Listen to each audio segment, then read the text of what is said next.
Оройн төргийн үзэгчтэй нүүдэл шийдэл нэвтрүүлэг Монгол телевиз цамхгаас үзэгч та бүхэнд давар гүйж хүрэхэд бэлэн болоод байна. Өнөөдөр нүүдэл шийдэл нэвтрүүлэг хүчирхийлэл сэдвийг онцолж байна. Чухам яагаад энэ сэдвийг онцлох болсон талаар бяцхан сурвалжлага үзээд студидтэй хэлцүүлэгдээ орцгоё.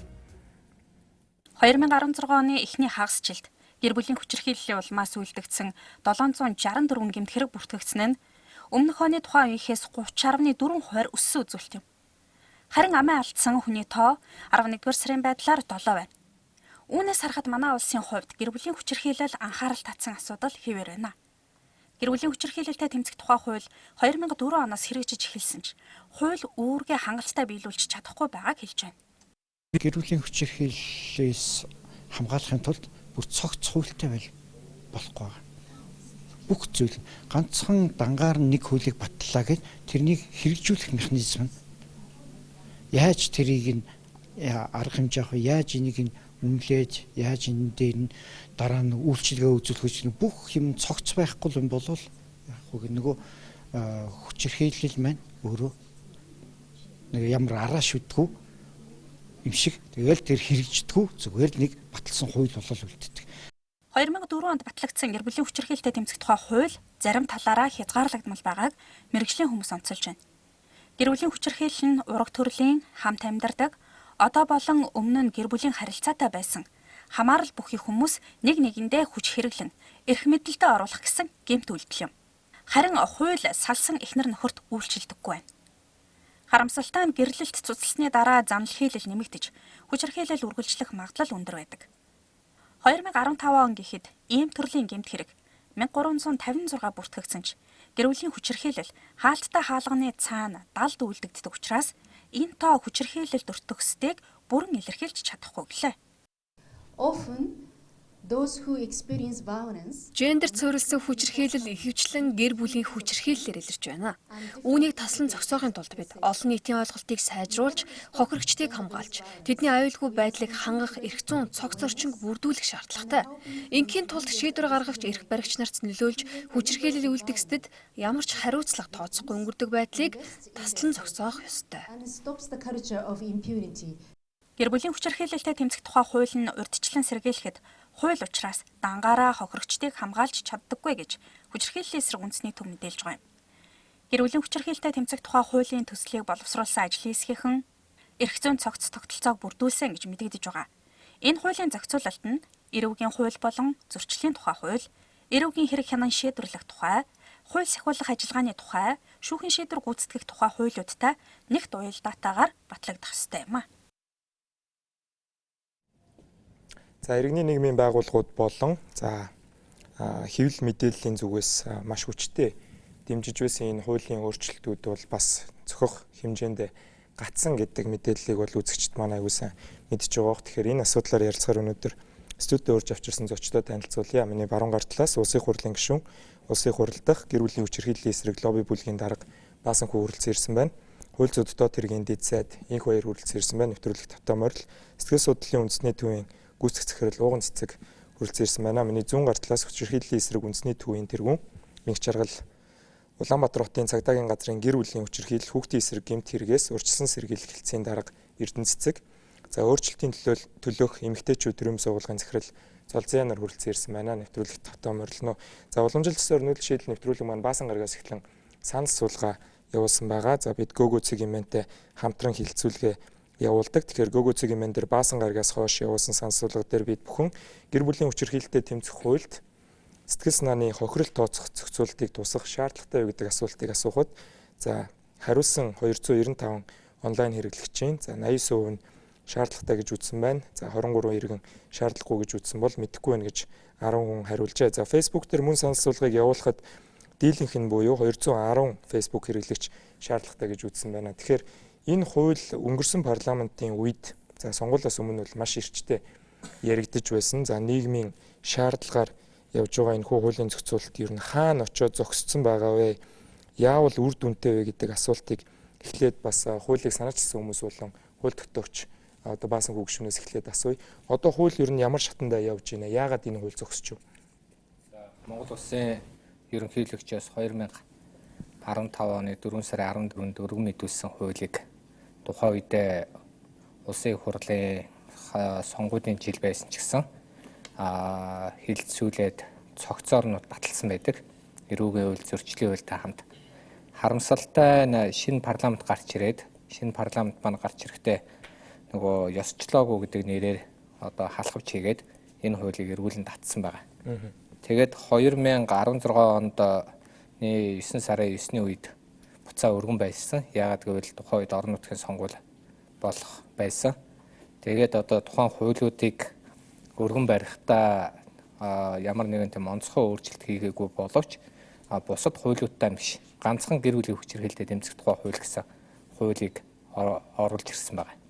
Тэгээ одоо ажлын хэсэг гэсэн нэрээр ингээ гацчаад байнгын орон дээр хилцэх байсан чинь ажлын хэсгийн ахлагч бас ирээгүйгээд гацчаад дээрээс манай их хурлын зарим эмэгтэй гишүүд гадаадд одоо бас энэ хуулийг судлах шаардлагатай гэж явж гацчаад ингээл байгаад байна. Тэгээ аргагүй ирэхэнд улсын их хурлын байгаа 8 гишүүнтэй нийлээд энэ хуулийг дэмжих тийм лобби бүлэг байгуулъя гэдэг. Гэхдээ хамгийн гол нь гэр бүлийн хүчирхийлэл гэдэг бол нэгдүгээрт нь хуулийн тогтолцоо, санхүүгийн дэмжлэг, дээрээс нь байгууллагуудын уялдаа холбоо чухал байдаг учраас энийг бол парламентын түвшинд бол уялдуулахын тулд ингэж лобби бүлгийг 4 жилийн хугацаагаар байгуулж байгаамаа. Парламентын бүрийн эрхийн хугацаанд гэсэн үг. За баярлалаа. Тэгэхээр хуулийн ажлын хэсгээр ажиллаж исэн их жаргал тэргүүнээс за өмнөх парламентын эмэгтэйчүүдийн бүлэг бас энэ дээр бол нэлийн идэвхтэй ажиллаж исэн юм улбар шарангийн зүүсгэл зүгээд мэдээлэл хийж ирснийг бол хэвлэл мэдээллээр манай үзэгчд харж байсан баг. Тухайн үедээ яага ёсчилж амжаагүй юм бэ? Яг цаг хугацааны үед тэгж таарсан юм уу? Одоо байгаа их хурлын зүгээс энийг ер нь яаралтай явуулах одоо явж байгаа энэ олон зуун хуулийн төслүүдээс нийгмийн шаардлагынхаа зүгээс урагшлуулад ажил хэрэг болгох тийм political will гэж нэрлэдэг улс төрийн хүсэл зорилго харагдаж байна уу ер нь таны хувьд? Тэгээ ер нь бол яг улсын хурлын чуулганы дэгийн тухай хуулинд бол хуулийн төслөөс хууль болж батлагдах хүртлээр 4 хэлцүүлэг дамждаг. Тэгээ хамгийн эцсийн хэлцүүлэг дээр олонх гар өргөж баталсан тооцноо гэд. Тэгэхээр бол энэ хууль бол яг энэ юугаараа бол агуулгаараа бол батлагдсан. Гэхдээ хүчин төгөлдөр болоогүй. Тэгээ энэ хүчин төгөлдөр болоогүй байхад бол нөгөө эрдэнэ хүрэхгүй гэдгээр бол юу яагаагүй шүү дээ тухайн үедээ. Тэгээд би зүгээр иргэний нийгмийн байгууллагын төлөөллийн хувьд хажуунаас нь хараад юу гэж бодож исэн бэ гэхээр мандат аваад төлөөлөх мандат аваад улсын хурлд орсон гишүүд яг сонгуульд өгөхөд ирэхээр би даагч гишүүд ихэд аль нэг намд орчдөг. Тэгээд нөгөө нэг цөөнх эрс хүрэхэд нөлөөсөн л дээ тэр нь бас. Яг нөгөө хуулийг ингээд баталж хэлэлцэх гэхэд аль нэг намд орчихсон нөгөө ардсан намд гишүүд нь бас үрч ирэхгүй эрс нь яг нөгөө нэг бүрдэхгүй хуулийг батлах хэмжээнд бүрдэхгүй байхад нөлөөсөн л гэж би хардаг. Гэхдээ бол одоо дараагийн улсын хурл бол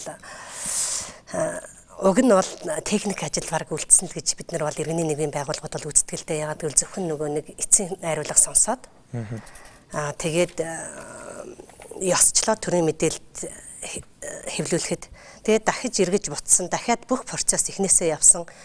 Тэгээд нэг их зарчим шин чанартай өөрчлөлт орж ирээгүй.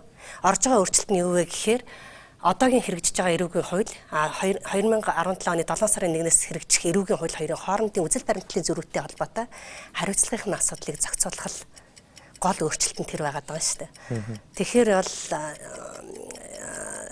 энэ одоо парламентд хэлцэгдэж байгаа хууль бол бүх шатны бүх салбарын мэргэжилтнүүдийн саналыг бол хангалттай авсан. 21 аймгийн иргэдийн хурал хуулийн байгууллагуудын саналыг авсан.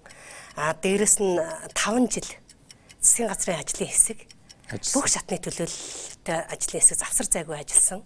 Тэгээ 12 жилийн турш тогтмол үйлчлэгээ үзүүлж байгаа байгууллагын хэрэгцээн дээр гарч ирсэн гадны ямар нэг юм хуулаагүй. За баярлалаа. Тэгэхээр та бас илүү дэлгэрэнгүй бас тайлбарлах боломжтой. Тэгэхээр 2016 он гарснаар бол яг энэ төрлийн гэмт хэрэгээс болж буюу гэртээ за хүн хүчирхийллийн золиос үүшд олон хүн амиа алдсан тийм харамсалтай мэдээлэл байна. Энэ асуудал бол хүний амьдрал за хүний амь настай шууд холбоотой. Тэгэхээр гэмт хэргийн гаралт өссөн гэдгийг бид нар эхний сурвалжлаган дээрээс харлаа. Засгийн газар бол одоо 2-3 засаг дамжаад 5 жилийн ажлын хэсэг ажилласан юм байна. Тэгэхээр энэ засгийн газрын хувьд энэ асуудал яагаад удаашраад байна? Засгийн газрын зүгээс одоо парламент руугаа энэ асуудлыг ач холбогдлын дараалалаар нь яаж оруулж байгаа вэ? Тухайн үед бол хэвлэлээр бол энх хоёр сайдаас тодруулахад энэ зарим нэг улс төрчийг одоо эрүүгийн хуулиар шалгах, за яллагтай холбогдуулаад энийг ингээ багцаар нь явуулахгүй удаашруулчлаа гэж хэвлэлүүд бас биччихсэн шүү дээ. Тэгэхээр одоо ард түмнийхээ эрх ашигаас давсан ийм тийм одоо улс төрийн зорилгоор энэ хуулийг гацаагаад байна уу гэдэг дээр таны байр суурийг сонирхъя. Бас энэ асуудлаар бол одоо их энгийнээр одоо хүн таалагдах байдлаар бол удаан ярьлаа шүү дээ. Одоо бол энэ тоо баримтуудыг хараад байхад бол ажил хэрэг явах хэрэгтэй юм шиг санагдаад. За тэгэхээр засгийн газрын хувьд бол би нэг хугацаа хэлмээр байна. Улсын их хурлаас бол ёслогдоогүй гэдэг үндслээр энэ хуулийг 8 сарын 30-ны өдөр хугацаасан. Тэгэхээр засгийн газар бол 9 сарын 9-ний өдөр өргөн барьсан. Визэнд гаргаад ном журмынхын дагуу засгийн газараар хэлэлцүүлээд өөрөөр хэлбэл хамгийн одоо богино хугацаанд хуулийн цэцлэг эргэж өргөн мэдүүлсэн. Өөрөөр хэлбэл засгийн газарт энэ хуулийг гацаах юм уу, хойшлуулах, эсвэл өөрчлөх ямар нэгэн улс төрийн шалтгаан бол эндээс харагдахгүй байна гэдэг зүйл тодорхой болж байгаа гэж ойлгож байна. За яагаад чухамхүү яг буцааж өргөн барих болов гэж. Сая хэлж нэг чаргал захирал хэлж байна. Шинэ батлагдсан гэр бүлийн хүч хэрхийл эрүүгийн хууль маань учруулсан хохирлын хэрэг хэмжээгээс үл хамаарч эрүүгийн ял шийтгэл ногдуулах үндсэн үжил баримталтайгаар батлагдсан байсан. Одоо хүчин төгөлдөр үйлчилж байгаа 2002 оны эрүүгийн хууль маань үүдлийн хэв шинжээр нь биш, учруулсан хохирлын хэр хэмжээгээр ял шийтгэлийн бодлого зохицуулагдсан хууль. Тэнгүүд хоёр хууль хоорондоо зөрж эхэлсэн. Жишээлбэл шинээр батлагдсан хуулийг болохоор 7-оос 30 хоногийн хугацаагаар хорих, зорчих хэргийг хязгаарлах ийм ял шийдэлтэй. Тэнгүүд одоо хүчин төгөлдөр үйлчилж байгаа хууль маань болохоор энэ зорчих хэргийг хязгаарлах ял нэгдүгürt байхгүй. Хорих ялын доод хэмжээ 6 сар. Өөрөөр хэлбэл 7-оос 30 хоног гэдэг хорих ял байхгүй. Тэнгүүд нөгөө хоёр хууль хоорондоо зөрж болохгүй болж эхэлж байгаа. Тэнгүүд засгийн газар яаралтай одоо хүчин төгөлдөр үйлчилж байгаа тэр хуулийнхаа хэм хэмжээнд нийцүүлээд 7-оос 30 хоногийн хугацаагаар баривчлах, 2 жил хүртэл хугацаагаар хорих ялтаагаар хуулийнхаа эрүүгийн хуульдах санкцийг өөрчлөөл бусад ямар нэгэн байдлаар суур үйлдвэрлэлийг хүндахгүйгээр энэ хууль одоо байгаа маш олон дэвшилттэй одоо тэр зохицуулалтаа санал нэг байгаа учраас шууд өргөн барьсан юм асуудал. За баярлалаа. Тэгэхээр цагдаагаас Эрдэнэ цэцэг дараагаас бол одоо танаа дээр ирж байгаа гомдлын тоол өсөж байгаа юм байна нийслэлд ч гэсэн улсын хэмжээнд. За энэ хууль одоо нийт яаралтай хурлаар ороод явчих юм бол та нар дээр ямар юм давуу талууд үүсэх гээд байна. Энэ хуулийг одоо цагдаагийн байгууллагын зүгээс энэ хууль батлагдахгүй байгаа дээр ямар хүндрэлүүд үүсэж байгаа гэдгийг сонирхмоор байна. За тэгэхээр яг хуу цагдаагийн байгууллагын зүгээс бол бид нар мэдээж хууль хэрэгжүүлэгч байгууллага. За энэ хууль батлагдсанараа эрс өөрчлөлт шинжил гарна, гэр бүлийн хүч хэрхийллийн гэмтрэг таслан зогсоогдно, буурна гэвэл бас буруу ойлголтоо. Яагаад гэх юм бол энэ гэр бүлийн хүч хэрхийллийн гэмтргийг бид нар шалтгаан нөхцөлийг судалж байгаа. Мэдээж одоо их олон удаагийн хэвлэл мэдээллийн байгууллагаар цагдаагийн байгууллагын ажилтнууд ялангуяа одоо бид нар их ярьж байгаа. Энэ тоо баримтаас гадна энэ гэмтргийн шалтгаан нөхцөл нь юунд байгаа юм бэ гэдгийг бид нар өнөөдөр судлаад тэгээ энэ дээр нийгэм тэр чигээр ажиллах хэрэгтэй болсон байна. Энийг би хүмүүст хүрэхийг хүсэж байгаа. Яагаад энэ вэ гэх юм бол энэ нөгөө гэр бүлийн хүч хэрхийллийн гэмтрэг өөрөө бид нар одоо ингээд бүх хүмүүс яриад байна шүү дээ. Эхнэр нөхрийн хоёрын хооронд за гэр бүлд байгаа өндөр настан аав ээжээгээ дарамталдаг гэдэг. Дандаа хүмүүсийн хоорондын харилцаа хандлагын асуудал яригддаг байгаа. За хууль хэрэгтэй хүлээлттэй байгаа юу? Хүлээлттэй байгаа. Бид нар хамгийн гол нь шинэ хуулиар юг шийдвэрхэ гэвэл хүч хэрхийлэл үйлдэгчид хариуцлага тооцох асуудлыг нэг мөр шийднэ. Мэдээж одоо энэ байгаа хуулиараа бид нар энэ хууль бол одоо байхгүй юм шиг за хүмүүс одоо нэг гинт нэг хууль гарах гэсэн чинь хуулийг нь зогсоогоод гарахгүй байгаа юм шиг нийгэмд ийм ойлголт төрсөн. Манад ирж байгаа хүмүүсийн бараг одоо 30% нь яг тэгж ярьдаг. Хууль нь хизээ батлагдах юм бэ? Миний асуудал шийдэгдэхгүй. Гэтэл өнөөдөр яг одоо хүчин төгөлдөр хэрэгжиж байгаа эрүүгийн хууль, эрүүгийн байцаа шийдэхгүй гэр бүлийн хүч хэрхийлэлтэд тэмцэх тухай хуулийн дагуу энэ гэр бүлийн хүч хэрхийлэгчид хариуцлага тооцох асуудал явж байгаа. Харин чанарын асуудал бид нар ярих ёстой. Тэ? Удаа дараа дахин давтан үйлдэгдээд байгаа энэ байдлыг таслан зогсоохонд бид нар яг шинэ гэр одоо хилцэгдэж байгаа шинжилсэн найруулга гэр бүлийн хүч хэрхийлэлтэд тэмцэх тухай хуулийн ажлын хэсэгт бид нар ажиллаад нэг л зүйлийг хэлж байгаа. Энэ хохирчин гомдлоор эрүүгийн хэрэг үүсгдэг энэ асуудлыг бид нар яг одоо юу гэдгийг одоо байгаа хүчин төгөлдөр үйлчилж байгаа хуулиудад бол хохирчин гомдлоор эрүүгийн хэрэг үүсгээд одоо хохирч гомдлоо татаж авсан тохиолдолд энэ одоо хэрэгсэхгүй болдог юм уу татгалзах маягаар шийдвэрлээд байгаа. Гэтэл бид нар энэ шинэ хууль дээр энэ зохицуултыг хүлээж байгаа. Хоёрдугаарт нь гэх юм бол яагаад ингэж байгаа юм гэх юм бол миний түрүүний ярьсан нөгөө гэр бүлийн гишүүдийн хооронд харилцаа хандлагын асуудал маань өөрөө эхлээд их олон хүн дагуулдаг. Өнөөдөр зүгээр нэг одоо юу гэдгийг хулгайн гэмтрэг байх юм бол одоо хулгайд эзүүлээ алдсан хулгай чойрын хооронд шийдэгдэг бол мэрэгжлийн хүчирхийлэл нь их олон хүнийг ингэж дагуулж шийддэг тийм. Нөлөөтэй. Бусад хүмүүсийн нөлөө их байдаг. Хэрэг шийдвэрлэхэд. Баярлалаа. Тэгэхээр нэвтрүүлэгт оролцож байгаа зочид маань бас 2 минутанда багтаад хариулвал эргээд бас хариулах боломжтой байгаа. Тэгэхээр өөрчлөлтийн төлөө эмэгтэйчүүд төрөм суулгавал энэ асуудлаар одоо advocacy ажил гэж буюу одоо нийгэмд нөлөөлөх иргэний нийгмийн байгууллагуудын байр суурийг хууль тогтоогчдод ойлгуулах байдлаар танах бас саяхан Eagle телевизтэй нэг сонирхолтой одоо нөлөөллийн ажлуудыг хийж ирсэн байсан. Тэгэхээр танаа төрөм суулга яагаад энэ асуудлыг нэгдүгээрт байх ёстой гэж ач холбогдлын дараалал дээр тавьж байгаа. Хохирогчид бол ихэвчлэн хүүхдүүд юм уу эмэгтэйчүүд байдаг гэдгийг бол монголчууд маань одоо статистик тоо баримт харахгүйгээр ойлгодог байх гэж бодож байна. Гэхдээ шаардлагын хувьд танд энэ асуудлыг яагаад чухалчилж үзэж байгаа?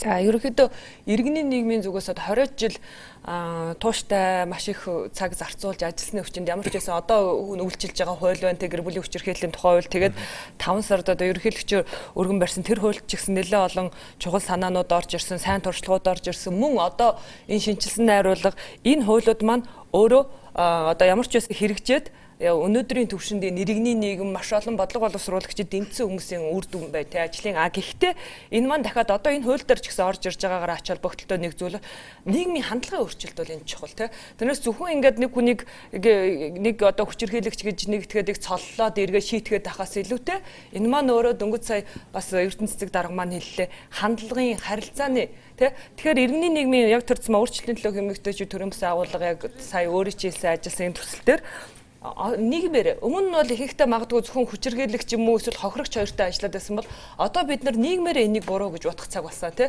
хулгайг нийгмээр буруу гэж боддог хүн алхахыг нийгмээр буруу гэж боддог энийг хүмүүс ичиж зовж хийдэг бол гэр бүлийн хүчирхийллийг өөрөө байх ёстой зүйл мэт энэ өөрөө соёлын маань нэг хэсэг мэт эсвэл зарим бодлого боловсруулагчид энийг гэр бүлийн хүчирхийллийг таслан зогсоо хуулийн тухай ярьж байхдаа Монголын соёлтой одоо юу гэдэг одоо сөргөлцөж байна гэдэг ч юм уу тий гэтэл маань өөрөө нөө соёл маань өөрөө тийм хүчирхийллийн соёл юм шиг ойлголт бий болцсон энийг хүлээн зөвшөөрсөн байгаа энэ тогтолцоог л өөрчлөх зорилготой олон нийтэд энэ маань өөрөө хүлээн зөвшөөрж болцсохгүй хүлцэн твшиж болцсохгүй зүйл юм аа. Тийм учраас хамтдаа энэ хуулийн нэгдүгээрт батлуулахад нь яарвчлуулах хоёрдугаар зөвхөн энэ гэр бүлийн хүчирхийллийн хуулийг дангаар нь батлаад зогсоохгүй тэр хамт бүгдээр одоо тогтолцоо өөрөө хохирогчийг хамгаалах, эргээд хүчирхийлэгчийг эргээд нийгэм руугаа орж ирэх, засрах тэр боломжийг бий болгох эрх зүйн тогтолцоог бий болгоход энэ 5 багц хууль өөрөө бүгдээрээ чухал юм а гэсэн санааг олон нийтэд тэгээ бодлого боловсруулагчид хүргэх зорилготой ажиллаж байгаа. За баярлалаа. Тэгэхээр хүн амны эргээр хоригдож байгаа за эмэгтэйчүүдийн 80 гаруй хувь нь байнгын дарамт гэр бүлийн таагүй харилцаанаас болж нөхрийнхөө амь насыг хороосон байдаг гэд энэ одоо нэвтрүүлэг бэлтгэхээс өмнө одоо фактууд болон одоо гэмт хэргийн статистика харж байхад манад бол гэр бүлийн хүчирхийлэл өмнө нь ч байсан одоо ч байгаа ийм дүр зураг харагдаад байна. За 16 гарснаар бол ихсэн юм шиг бас тоон үзүүлэлтүүд харагдаж байна те. Тэгэхээр суур шалтгааны нь бол цагдаагийнхан маань шалгаж үзэж байгаа юмээс нэвтрүүлэг эхлэхээс өмнө бас бүртгэлэн сайжирсан болохоор энэ талаар ингээд хэвлэл мэдээлэл бол өмнө нь нэг их ярих дурггүй эн чинь хувь хүний нууцтай холбоотой гэр бүлийн нууц нэр хүндтэй холбоотой болохоор бас тийм хэвлэлийнхэн тийм ярихаас бас одоо ярих тийм дуртай сэдвүүдийн нэг биш байсан бол одоо нэг судалгаан дээр бол энэ байдал 17%-аар сүүлийн 15 жилийг харахад бол өссөн гэж байна л да. Энэ талаараа илүү нээлттэй ярилцдаг болсон байна нийгмийн асуудлыг. Тэгэхээр суур шалтгааныг одоо сэтгэл судлалын үндэсний төвийн захирал ууган цэцэг судлаачаас сонирхмоор байна л да. Энэ эдийн засгтайгаа холбоотой байд юм уу? Бидний соёлын хөгжилтэй холбоотой байд юм уу? Энэ яагаад ихсээд байгаа юм бол? Тэгэхээр гэр бүлийн асуудал маань бол ганцхан тухайн гэр бүлийн асуудал бол биш. Энэ бол нийгмийн бүхий л одоо хэлхээнд орж байгаа учраас бүхий л зүйлээс хамааралтай байгаа. Макро, микро орчин байгаа. За тэгээд бидний амьдарч байгаа энэ орчин, хоорны харилцаа, эдийн засгийн байдал те магадгүй юмны үн нэмэгдэх ч гэдэм үү. Ийм асуудал маань өөрөө эргээд их баг ямар нэг хэмжээгээр гэр бүлийн асуудалтай өөрөө нөлөөлдөг гэдэг. Тэгээд энэ дээр би бас нэг зүйл хэлхийг хүсэж байна л да. Гэр бүлийн одоо яг энэ хүчирхийллийг үлдээд байгаа үлдэгч гэдгийг бид нэр яддаг гэхээр нэг тийм мангас мэтэр ч юм уу те эсвэл нийгмээс бүр ангид тусдаа өөр нэг хүн явж байгаа ч юм шиг те бидний дотор байхгүй юм шигээр дандаа ингэж ойлголт төрүүлдэг. Гэтэл яг үүндээ магадгүй бид нэр өөрөө өөрсдөө тийм үйлдэл гаргахыг үүсэх аргагүй бөгөөд эргээд бид нэр тийм хүмүүсийг бас энэ нийгэм маань өөрөө бас бэлдээд байгаа шүү гэдэг зүйлийг би хэлхийг хүсэж байгаа юм л та. Тэгэхээр гинтгийн одоо юу гэдэг гэр бүлийн хүчирхийлэгч гинтгийн хизээ нэгэн цагт гарч ирдэггүй. Энэ бол хүн хүчирхийлэл гэдэг ямиг бол өөрөө харж идэг, сонсч идэг, мэдэрч идэг, эргээд тэрийг удаан хугацааны турш хуримтлуулсан зүйлээ эргээд буцаагаад одоо гаргадаг ч гэдэм үү. Ийм зүйлийг бид нэр айгуусаа мэдээсэй.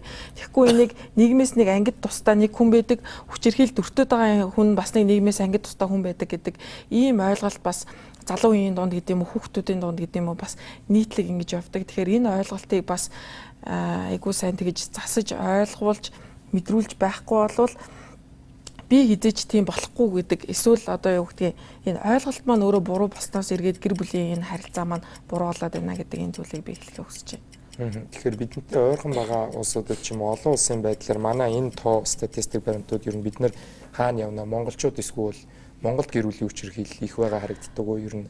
Тэгэхээр за бас их тийм зөвхөн Монголд энэ гэр бүлийн асуудал юм уу гэр бүлийн хүчирхийлэл их байгаад байгаа юм шиг бас ингэж ойлгож болохгүй юм а. Энэ бол дэлхийн нийтээрээ л бид нар анхаарах хэрэгтэй тийм. Энэ бол бас нийгэм сэтгэл зүйн тэр дундаа хүний сэтгэл зүйтэй өөрөө шууд холбоотой учраас хүн хаана байна эргээд тэнд гэр бүлийн холбоосууд эдэг. Тэгэхээр гэр бүл болж амьдарч байгаа хүмүүс ч өөрсдөө маш олон нарийн тэр уялдаа холбоо түрүүн тэр гарч ирсэн яг нэг юм гагнаас гинчиг байх хэвээр нэг юм л эвдрэхэд эргээд дахиад нэг нь мухаа үг хэлэх ч юм уу тийм дарамтлах ч юм уу ийм байдал байдаг учраас ганцхан Монгол бас ийм муу мухаа болцоод байгаа зүйл бас биш юм шүү гэдгийг би бас хэлхийг хүсэж байна. Тэгэхээр үзэгч та бүхэн Монгол телевизийг яг одоо үзэж байгаа бол нүүдэл шийдэлхүүр үгээр бас өөрсдийнхөө санал бодлыг ирүүлэх боломжтой. За хонгор зул гэдэг хэрэглэгч, хохирогч, даван туулагчийн сэтгэл санааны охирлыг тогтоох нь их чухлаа гэдэг ийм саналыг хэлж байна. Манай саналсуулгатай холбоотойгоор. Тэгэхээр Баасан хүү гишүүнээс энэ одоо шинээр за бидний батал нөх гэж найдаж байгаа энэ хуулийн өөрчлөлтөн дээр хохирогчийн сэтгэл санааны охирлыг яаж хэн үнэлэх үү? Энийг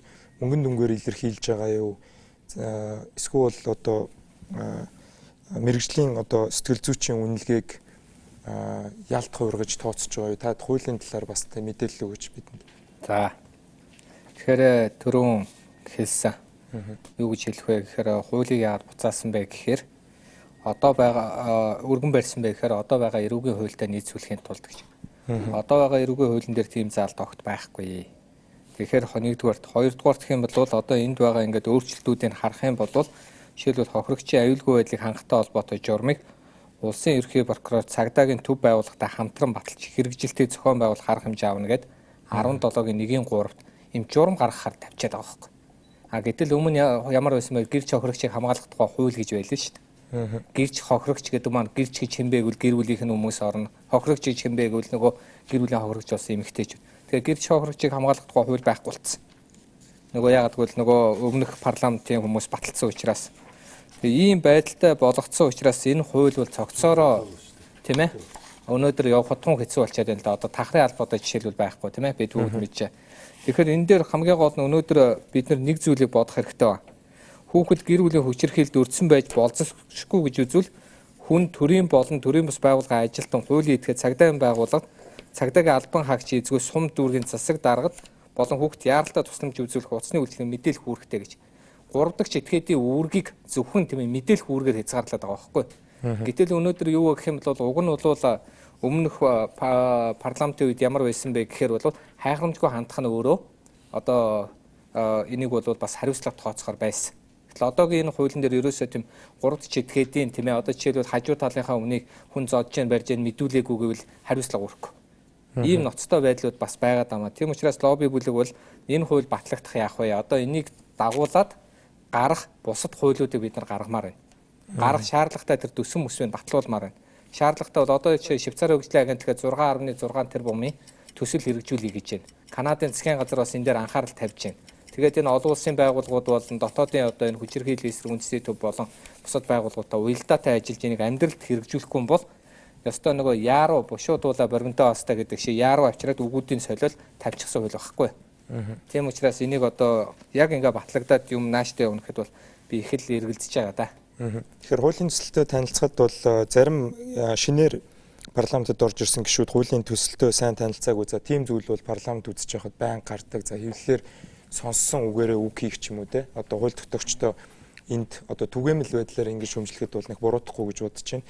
За Аз хот гишүүн бол одоо гэр бүлийн хүчирхийлэлтэд тэмцэх тухай хуулийг бол одоо уламжлалт байдлаас шоромжуулах хууль, ирэмийн хооронд илжиг бүүж орол гэдэг энэ хуучны ийм үг мөгийг хэрэгжилж бас шүүмжилж байгаа яриаг бол манай редакц бас сонссон мэдээлсэн байгаа. Тэгэхээр яг саяхан энэ одоо зөвхөн энэ сэтгэл санааны хохирлыг яаж шинэ хууль дээр хуульчилж оруулж ирж байгаа гэдгийг бас их жаргал дэргүүнээс танилцмаар байна л да. Сайжирж байгаа заалт байгаа юу? Эсвэл энийг муудаж байгаа гэж үзэж байна уу?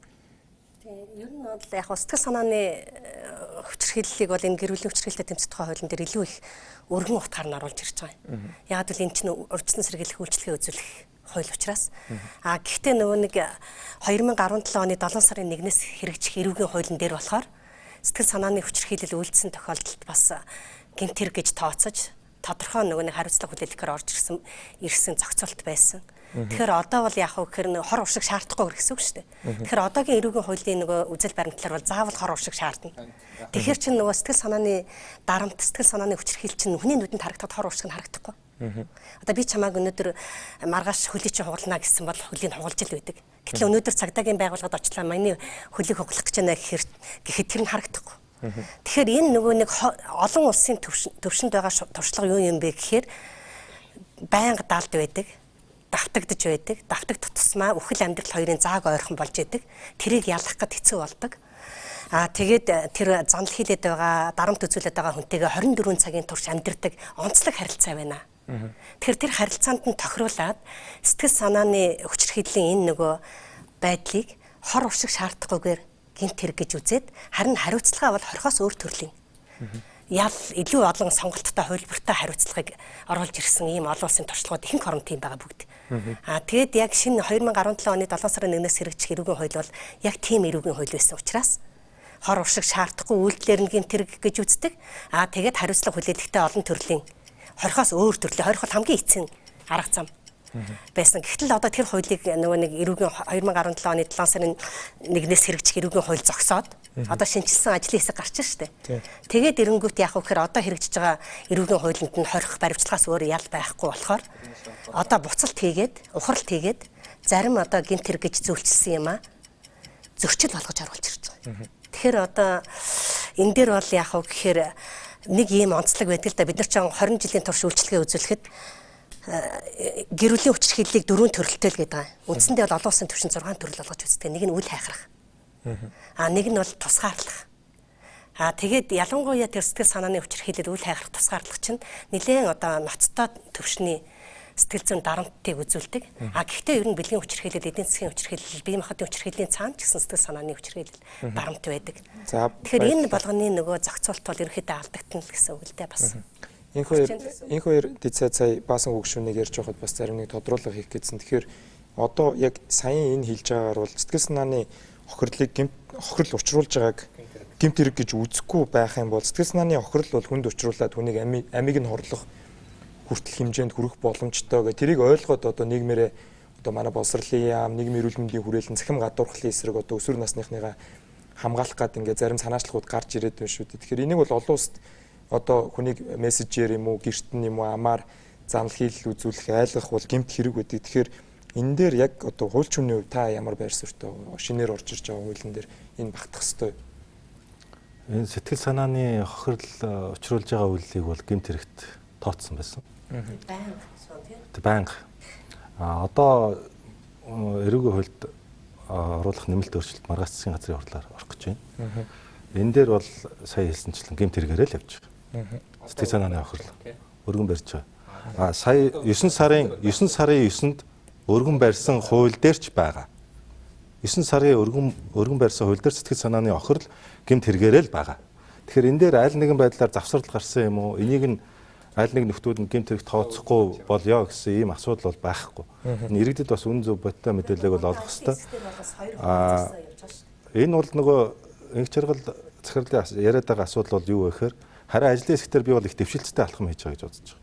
Яагаад тэгэхээр батлагдсан байсан 2015 оны эрүүгийн хуулиар байнга үйлдсэн бол гэмт хэрэг тооцно. Анх удаа үйлдсэн бол тэр яах вэ гэдэг зохицуулагдаагүй байсан. Өөрөөр тэр бол гэмт хэрэг биш болоод тэрийг үйлдсэн этгээд хуулийн хариуцлагаас мултарх байсан. Одоо бид ажлын хэсгээр ярьж байгаа.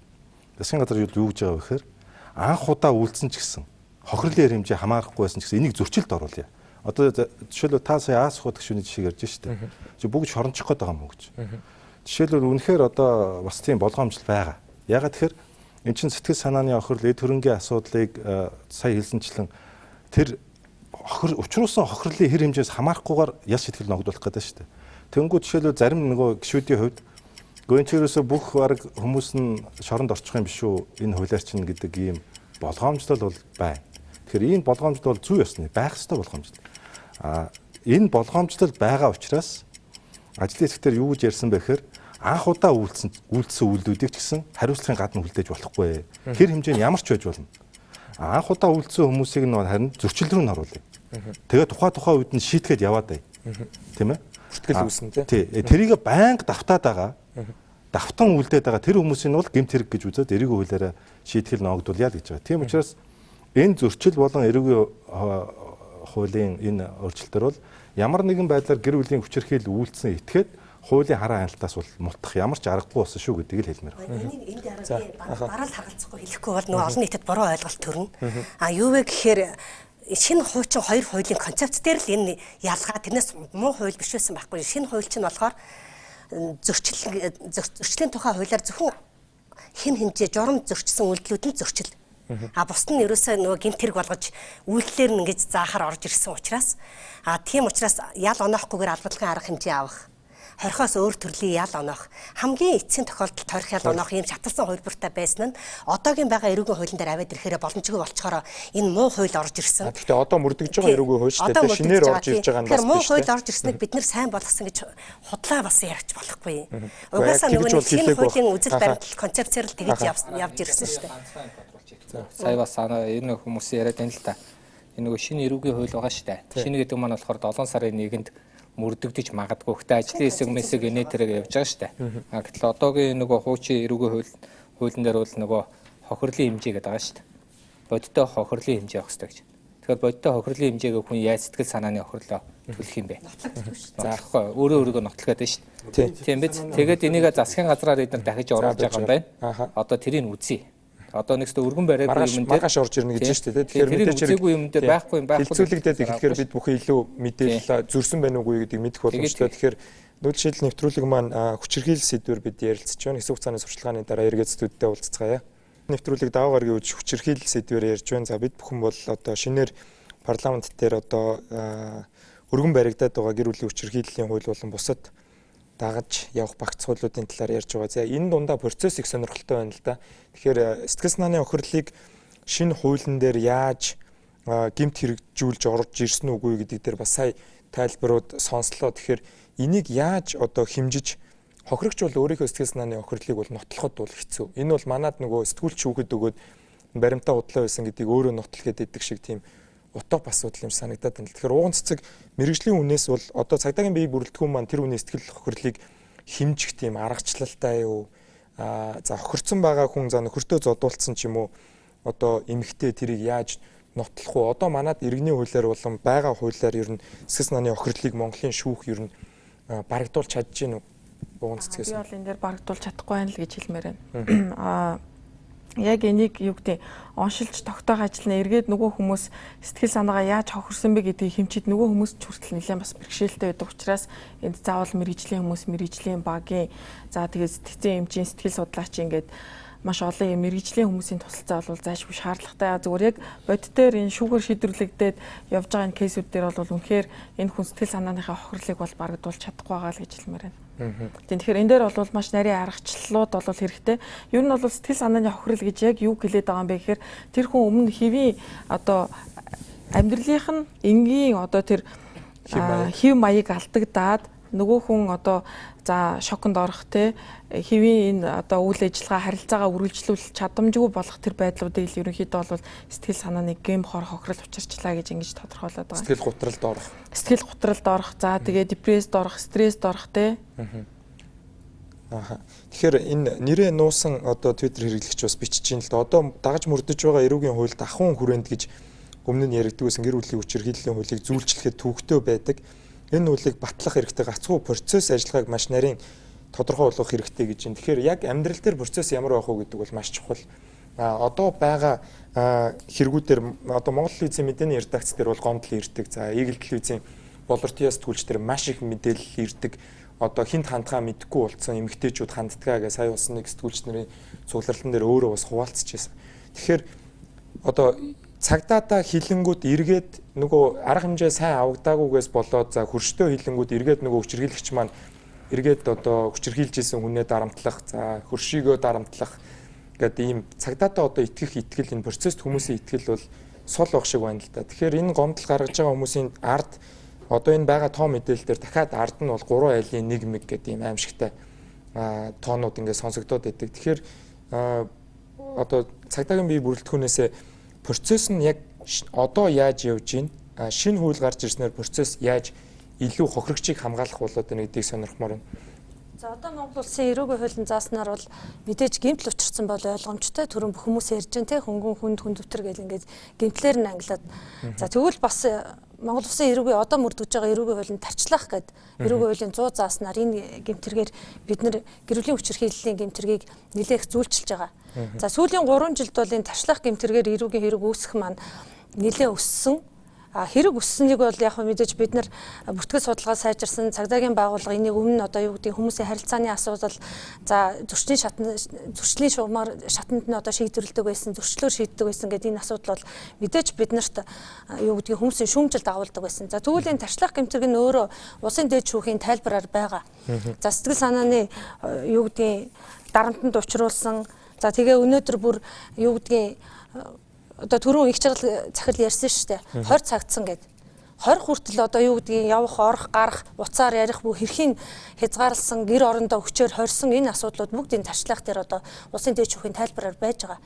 Энэ дээр бид нар өнөөдөр яг цагдаагийн байгууллага процессын ажиллагаа гэх юм бол бид нар яг хуулийн зааснараа энэ ажиллагаануудыг хийгээ явж байна. Төрөний сэтгэл санааны хохирол гэдэг имийг бол ярих ёстой. Олон улсын бид нар ингээд чиг хандлагад нийцсэн хүмүүс нийгмийн хүлээлтийг ярьж байна л да. Тэгвэл бид нар өнөөдөр яг энийг яаж хөрсөндөө зөв буулгах юм бэ? Гадны нэг байгууллагын гадны нэг одоо улсын сайн туршлагыг бид нар өнөөдөр аваад хуулинд суулгаад хэрэгжүүлж болно. Энэ ямар үндэстэн ямар шашинтай байх нь хамаагүй. Өнөөдөр хүний эрх, хүний амь нас, эрүүл мэндийн асуудал яригдж байгаа учраас энэ яригдах ёстой. За хоёрдугаарт нөх юм бол төрийн бие үгээ тасалчихсан. Энэ яг процессын ажиллагаа явж явах тохиолдолд энэ гэр бүлийн хүчирхийллийн нөгөө нэг одоо хамгийн дотн харьцаатай одоо хамгийн хайртай хүмүүсийнх нь энэ асуудал яригдаад хөндөгдөд байдаг учраас эхнэр нөхөр хоёр байлаа гэхэд цагдаагийн байгууллагад 2 хүн ирэхгүйгээр 1 хүн ирэхэд заавал 7-8 хүн хамт ирж өнөөдөр хэрэг хүртэл мөрдөн байцаалтанд давхар орж идэг. Өөрөөсөө сайн дураараа өргөдлөө өгж идэг. Нөхрийн талаас нэгийгээ одоо шоронд явуулахгүй гэсэн, эхнэрийн талаас нөгөө хохирсон хүнийг дахиж одоо давтан хүчирхийлд өртүүлэхгүй гэдэг байдлаараа ингээд яваад идэг ийм учир шалтгаантай. Тэгэхээр бид нар өнөөдөр яг түрүүний яриад байгаа бүхэл хүн дотроо бодож байгаа. Цаана хүний амь нас эрүүл мэнд явагдаж байгаа шүү. Хаалттай хаалганы цаана гэд. Тэгэхээр энэ хүн болгоныг одоо жишээлбэл мэдээлэх үүрэг хүлээч гэдэг юм уу? Эсвэл одоо ямар нэгэн байдлаар үүргэжүүлээд энэ шийдэгдэхгүй. Бас би түрүү хэлсэн дахиад хэлмээр байна. Хууль хичнээн мянган сайн хууль батлагдаад гарлаа. За хууль хэрэгжүүлэгчид хэрэгжүүлнэ. Тэгвэл олон нийтэд энэ хуулийг хүчтэй сайн тайлбарлаад одоо хүмүүс хэлж байгаа гэр бүлийн хүчирхийлгээд улс төржөө давлгаалуулаад ингээ их ажил яваад байна л да. Гэтэл энэ нөгөө олон нийтэд хүрэж байгаа яг хүмүүс бидрийг телевиз хүлээж байгаа тэр мэдээллийг гарцыг бид нар хүмүүст өгөх ёстой байхгүй. Би бол яг энэ нэвтрүүлгээр тэрийг хүн болгон хэлээсэй л гэж бодож байна.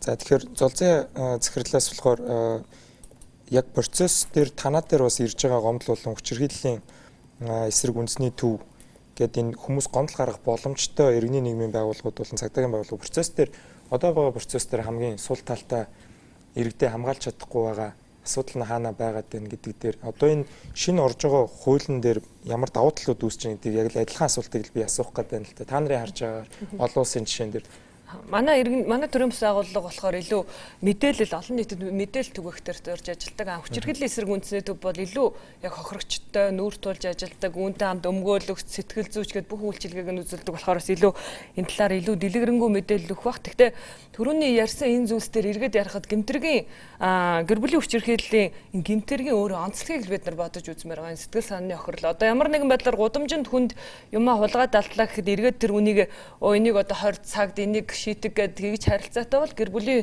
хүчирхийллийн сэтгэл санааны охирлогод яагаад онцлоод яриад байгаа гэвэл нөгөө хамт амьдардаг одоо орхиод явах боломжгүй маш олон зүйлээр холбогдсон хөрөнгө эд мөнгө те одоо юу гэдэг хүүхэд гэр бүлийн нэр төр гэр бүлийн баталгаатай байдал ч гэдэг юм маш олон зүйл хайр сэтгэл итгэл энэ бүхнээр холбогдсон өөрөө онцлогтой харилцаа учраас энэ дээр юм онцлогтой зохицуулалт хэрэгтэй. Тэгээд зохицуулалт дундаа өөрөө нөгөө хохирогчийг дээр нь хүчирхийлэгч гэдэг байгаа одоо тэр этгээдийг эргээд бас одоо ямар нэгэн байдлаар шууд одоогийн байгаа эрүүгийн хуулийн зохицуулалтаар шийдэгчээр энэ одоо ийм зөрүүтэй асуудал үүснээс болоод энэ маань өөрөө хүчирхийлэгчийг ямар нэгэн байдлаар шинэ эрүүгийн хуульд байгаа тэр хорхоос бусд ялт төрлийн ял шийдэглийг хоногдуулах боломжийг багасгаад байгаа. Уул нь гэр бүлийн хүчирхийлэгч шууд хориод байх биш нөгөө хоёрыг одоо хүчирхийлэгчийг зан үйлийн сургалтанд суулгах те эсвэл хохирогчийг эргээд хохирогчд үзүүлэх ёстой төр түрүүн сэтгэл зүйн үйлчилгээ өөр хууль зүйн тусалцаа энэ болгоныг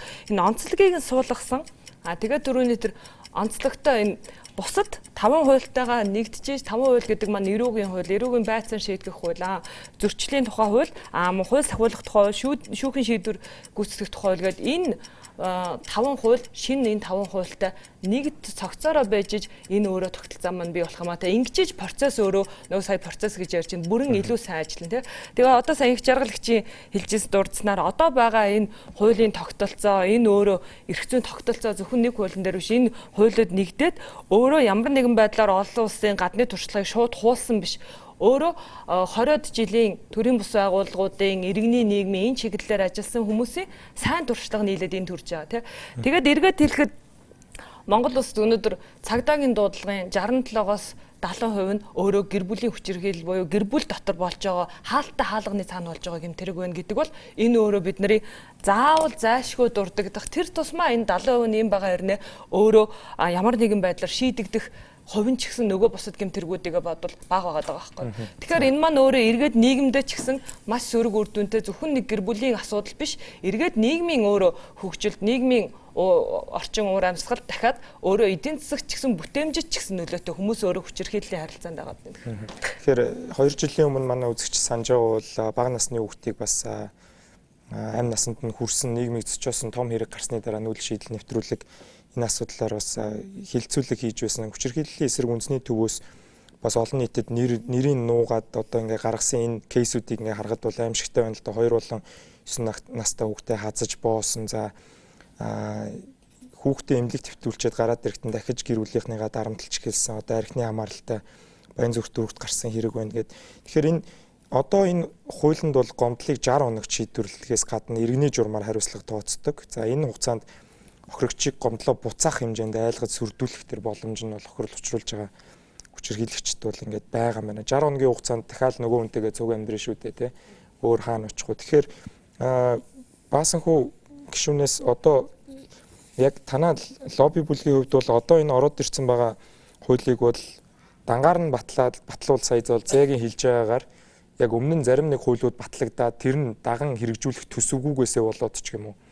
Одоо янз бүрийн хууль нэрлэмээргүй байна л да. Гэхдээ одоо аль байгуулагдаад буцаад татагж исэн одоо таны хэлсэн гэр чохирогчийг хамгаалах хууль байна. Тэгэхээр зүгээр нэг юм тунхагийн чанартай хууль гарах гэдэг байна гэж танаа лобби бүлэг та хуульчны хувьд үзэж гин үү? Эсвэл энийг дангаар нь ингээд салгаач гэсэн батлах нь бас ямар нэгэн байдлаар нийгмийн хамгаалтын тор үүсгэхэд аюулгүй байдлын тор үүсгэхэд хэрэгцээтэй гэж үзэж байна. Бидний хувьд үзэхдээ бол ямар ч байсан оргуугээс гэдэг үг байдаг тийм ээ. Байхгүйгээс гэдэг шиг ямар ч байсан энэ хуулийн бол баталдгаараа батлах ёстой. Энэс гадна бид нэр яарвчлан одоо бас зарим нэгэн хуулиудаа бас засах ёстой. Жишээлбэл садар самуунтай тэмцэх тухай хууль гэдэг Монголд одоо хэрэгжидэггүй нэг хууль байна. Гэтэл тэр маань өнөөдөр гэр бүлийн бас нэлээд хувь нь бас энэ завхаарлаас болж гэр бүлийн доктортой ус байдлыг үүсдэг. Тэгэхээр энэ дээр би бас анхаарал тавих ёстой гэж харж байгаа.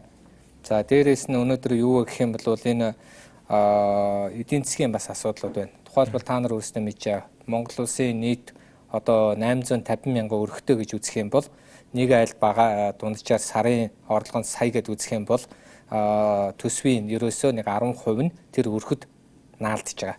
Бусад одоо юу гэдгийг 90% нь бол өөр 9 шидийн юм зарцуулагч. Гэтэл өрх ядуу байна гэдэг хэмжээгээр бол айл өрхөд өнөөдөр орлого байхгүй ажилтгүйд л байгаа. Энэ тохиолдол бол бас энэ нөхцөл байдал нэлээд нөлөөлж байгаа.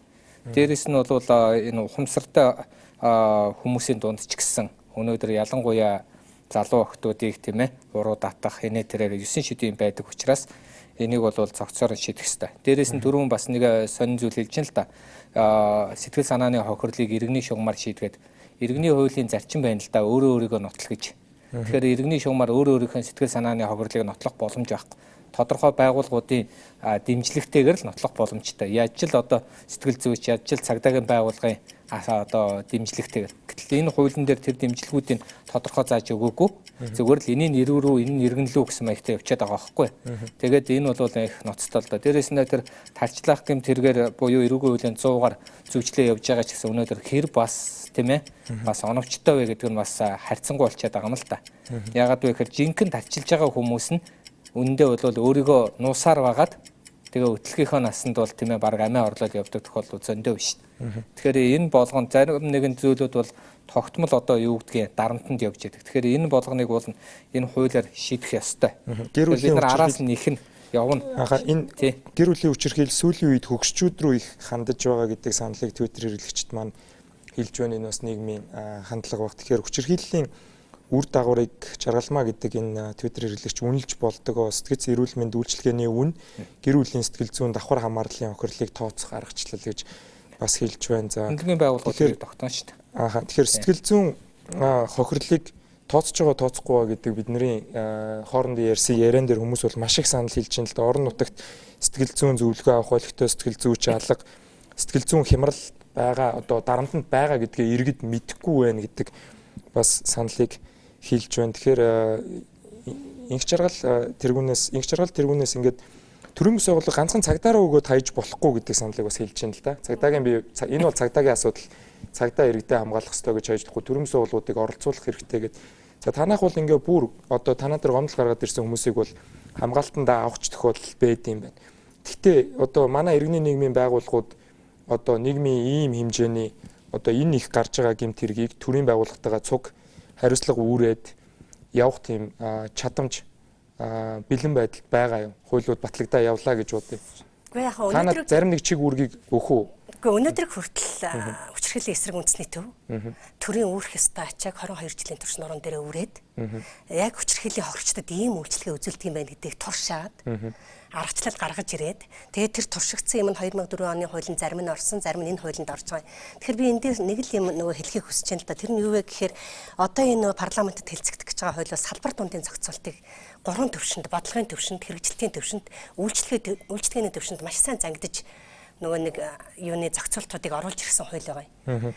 Гэхдээ энэ нөгөө баасан хөгшөөний хэлээд байгаа гэр бүлийн хүчирхийлэлтэй тэмцэх тухай хууль дангаараа гараад тохирчийг бүрэн хамгаалж чадахгүй. Энэ хууль бол яг гарахаас нь өмнө яас сэргийлэх үү? Гарсан тохиолдолд бүр даанжруулахгүй тулд яаж ирч чатанд илрүүлэх үү? Тэгээд үйлчлэгээ үзүүлэх бүх үйлчлэгээнүүдийг маш нарийн хуульчилж өгч байгаа юм. Өмнө энэ үйлчлэгээнүүд дандаа сайн дурын маягаар явж ирсэн. Нөгөө төрийн нэг хэсэг үйлчлэгээ үзүүлээд төрийн бас байгууллага нэг үйлчлэгээ үзүүлээд тусдаа үйлчлэгээнүүд нь хоорондоо уялддаггүй байсныг зангидж өгч байгаа юм. Албан ёсны үүрэг болгож өгч байгаа. Тэгээд дээрэс нь сэтгэл заслын үйлчлэгээ, сэтгэл зүйн үйлчлэгээ эдрийг энд нарийн болгож орж ирж байгаа юм. Тэгээд бас нэг зүйл нь юу вэ гэхээр нөгөө процесс дээр би бас нэг юм хэлье гэж бодож зогсоод байсан. Тэр нь юу вэ гэхээр энэ хуулийн дээр яг дуудлагаар очсон цагдаагийн ажилд нь нотлох баримтжуулах ажлыг хийнэ. Аюулын зэргийн үнэлгээ гарна. Зураг аавна, бичлэг хийн. Тэр аюулын юу одоо чеклист хийн те шалгах мэдүүлэг авах уу? Мэдүүлэг аавна. Тэр нь болохоор яах вэ гэхээр хуулийн бүх шатанд нотлох баримт болж явна. Түүнээс гадна иргэний журмаар одоо шийдэд нь шүү дээ гэр бүлийн хүчирхийллийг. Тэр нь болохоор ямар юм дээр очиод гацдаг вэ гэхээр 70,200 дээр очиод гацчих. Гэр бүлийн хүчирхийллийн ихэнх хохирчид эдийн засгийн хувьд дарамтанд байгаа. 70,200 карманаасаа гаргаад иргэний шүүхэд хандж чадахгүй улсын тэмдэгтийн хураамжийн төлөөнд эсвэл бичиг баримтгүй бичиг баримтаа оруулах шатаалгач нь. Тэгэхээр хуулийн тусалцаа авч чадахгүй байгаа. Яг зөрчил юм уу гэмт хэрэг болоод ирэх юм бол заавал ийм нэг өөрийгөө нотол заавал нөгөө урдчилж мөнгө төл гэдэг тэр нөгөө нэг юу нь бол байхгүй болно. Түүнээс гадна одоо буцчихсан байгаа эрүүгийн хэрэг хянан шийдвэрлэх тухай хуулийн дээр гэр бүлийн хүчирхийллийн хэргийг хэлбэршүүлсэн журмаар шийдвэрлэх. Үнэхээр айдсанд байдаг, дарамтанд байдаг, занал хэлэлт байдаг тэр онцлогийг харгалзаад тусдаа нэг тийм зохицуулт байгаа. Тэгэхээр одоо шинээр орж ирж байгаа эрүүгийн хэрэг шалган шийдвэрлэх тухай хуулийн төсөлд яг энэ хэвээрээ орж ирэх байх гэсэн итгэлтэй байгаа. Тэгэх юм бол зарчмын одоо үсрэлт гарна л да. Тэгээ яагаад 7-8 улаа ирж гэнэ үү гэхээр айдас байгаа, занал хийлэл байгаа. Тэгсэн учраас л буцааж аваад байна шүү дээ. Тэрийг л арилгах зохицуултуудыг энэ олон хуйлууд дээр суулгах хэрэгтэй гэж үзэж байгаа. Хүчирхийллийг зогсоохын тулд бол энэ схем ажиллах хэрэгтэй буюу одоо энэ 5 хууль багцаараа явж иж ажиллах хэрэгтэй гэдгийг бас энэ иргэний нийгмийн мэрэгчлэтнүүд болон олон улсын байгууллагууд за эднэрийгээ батлуул манай Монгол улсд бас санхүүжилт өгнө гэдэг мэдээлэл бас сая баасан хөгшин болон золзоо захирал хэлж байна. Тэгэхээр бусад хуулиуд нь ер нь одоо энэ чуулганаар энэ парламентаар хэр урдыг явах боллоо гэдэг бас тийм асуулт гарч ирээд байна л да. Тэгэхээр төслүүдийг ер нь бүгдийг өргөн барьсан байгаа. Ерөөгийн үйл бол барьсан байгаа маань энэ хоёр дэд сайдаас бас зөвхөн хүчирхийллээс гадна өөр ямар маргаантай асуудлууд парламент дээр ер нь маргаад зогсох байдал үүсэх гээд байна. Тэрийг сонирхъя. Ер нь ингээл хараад байхад энэ гэр бүлийн хүчирхийлэл бол ганц хуулийн асуудал биш гэдэг нэг тодорхой болж шүү дээ. Нийгмийн та эхлэхдээ хэлжсэн энэ сэтгэлгээний асуудал байна, соёлын асуудал байна. Ёс суртахууны уналтын асуудал байна. Тэр ёс суртахуун унж байгаа учраас л тэр хууль айлын хаалгыг тогшихгүй орох гэдэг шүү дээ. Уг нь бол гэр бүлийн хаалгыг заавал тогшиж л орох ёстой. Тэр одоо амьдрал хувийн харилцаар нь орж байна. Энэ дээр бол яг гарцаагүй бид бол гэмт хэрэг гэж үзнэ Монголын төрөлөө нэг. Тийм учраас бол тогшихгүйгээр орно гэдгийг бол нэгмөр бол тодорхой хэлж байна. За ер нь энэтэй холбоотойгоор таны асуусан эрүүгийн хуулийн төсөл бол ингээ орох нь юу нэмэлт өөрчлөлт нь орох нь байна. За зөрчлийн хууль шинжилсэн найруулга, эрүүгийн хэрэг хэн шийдвэрлэх хууль, зөрчил хэн шийдвэрлэх хууль, хууль сахиулах үйл ажиллагааны тухай хуулиуд 12 сард багтаж улсын их хурлд өргөн баригдана. За ингээд өөрөөр хэлбэл одоо тодорхой хэмжээгээр эрх зүйн орчны асуудал бол эх жилүүдэд парламент дээр хэлцэгдэж ингэж тодорхой болгоно. Ер нь энийг ганцхан хуулийг хүлээх юм уу, хуулийг хараад мэдээж үйл ажиллагаагаа зогсоогоод юм уу байгаад байгаа юм бол байхгүй.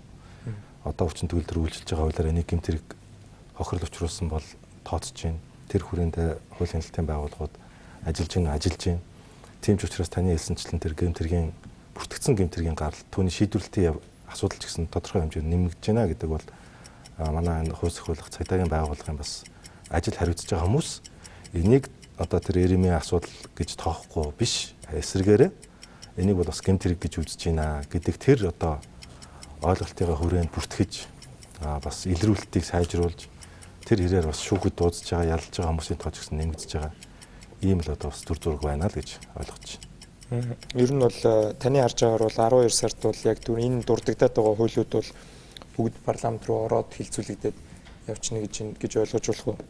Тэг засгийн газар бол тэгж ажиллаж байгаа. Бүх төлөөгөө бол тэгж бодож ажиллаж байгаа. Яагаад тэгэхээр энэ эрүү зөрчлийн хуулиуд 7 сарын 1-ээс үйлчлэнэ гэдэг. Тэгтэл тэрийг нөгөө дагсан процессын хуулиуд маань буцаагдсан байдаг.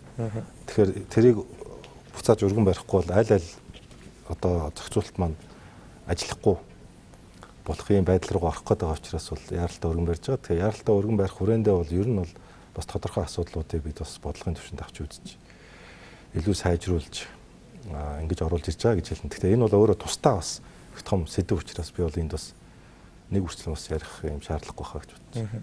За баярлалаа. Тэгэхээр ууган цэцэг захирлаас бас монголчуудын онцлогийг бас сонирхмоор байна л да. За энэ жаргалмаа гэдэг хэрэглэгч нэг цэгийн үйлчлэгээр зохицуулдаг олон улсын туршлага өргөнд үгсэн гэж байна. За нэг цэгийн үйлчлэгээ гэхээр одоо цагдаагийн байгууллага дээр очих юм уу, тэнд нь сэтгэл зүйч байж ах хэвээр юм уу гэж ойлгоод байна л да. Тэгэхээр энэ нийгмийн одоо цагдаа нар маань шалтгаан нөхцөл байдлын судалж үзэж байна гэдэг. Тэгэхээр гэмт хэрэгт гомдол гаргаж байгаа хүмүүсийн 88% эмэгтэйчүүд болон хүүхдүүд байдгаа гэдэг статистик байна. Тэгэхээр энд одоо 88.3% гэж байна. Тэгэхээр гэр бүлийн хүчирхийллийн дуудлага ихсээд хөрөгчдийн тоо нэмэгдээд байгааг ер нь юутай холбож тайлбарлаж байна. Энийг одоо ёс суртахууны одоо дороотолд орчод байгаа юм уу?